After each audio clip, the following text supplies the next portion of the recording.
نقسم بها نصعد نضالهم حتى بناء سوريا ديمقراطية. صباح علي حمية دجلة بأم الشهيد خليل علي الحمية دجلة.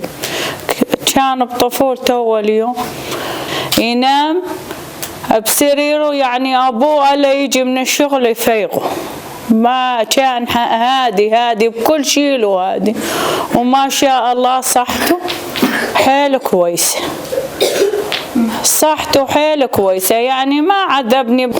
صار يكبر شوي شوي، ما أعرف شلون كبر، صار يروح مع شغله ويندمج، ما يجي على البيت. يعني هون بالبيت اندماجه قليل، أكثر اندماجه مع أخوه،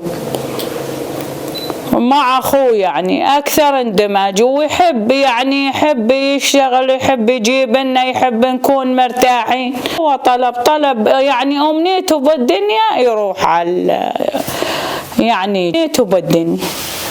والله ما أدري بيه، حتى لما راح لا سلم علي، لا إيش يلزمك يوم، إيش بدك يوم، إيش بدي أروح، يعني خلاص. أخوه خبرني يروح، قلت له راح، قال يوم ادعي له، قلت له الله معه. مر علي حيل وصعبة علي حيل، بس ما أتمنى إنه يعني أتمنى له عدين وراد هالشي، أتمنى له إنه أتجنى، وأتمنى له إنه أخذ الشهادة الحمد لله بشرف.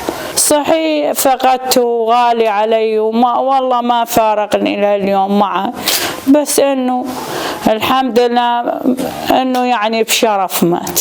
يعني تخيلي نحط العشاء، نحط الهاي، إذا يجي تعبان هو، إذا ما الكل تقعد على السفرة هو ما يقعد. هيك يعني طيوب وحبوب، وجيرانه يحبونه، وأهله والحمد لله، يعني أهله وخواله وعمامه أين كلهم يحبونه، طيوب. حسن علي حميد أخو الشهيد خليل علي حميد الجليب. احنا 3 بنات و4 ولد، الحمد لله انه هو اخذ الشهادة.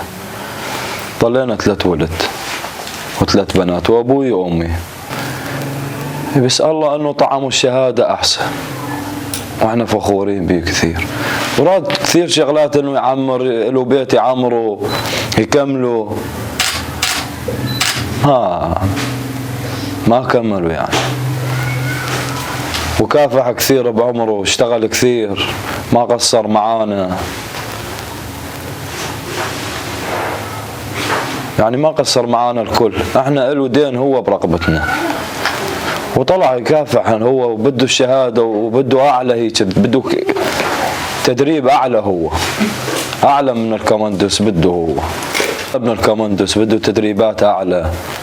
بس انه من زمان هو يروح بده يتطوع، بس ما يقبلونه، يعني نفسه بهالمكان يصير، نفسه يصير بالحماية الذاتية. بس عرف انه الشهادة بدها تجي، يسأل هو، يحكي المرتي لاخته، يعني يحكي لها، يحكي الناس كثير، يقول لهم انا بدي ارتاح، يعني هو طلب الشهادة. إنا لله وإنا إليه راجعون، هيك الله بده. والحمد لله أخذ الشهادة، استشهد بشرف وبعرض، ما مديد ولا شيء، ما كافح، وهاي الوطن كلها أرضنا هاي، الحمد لله.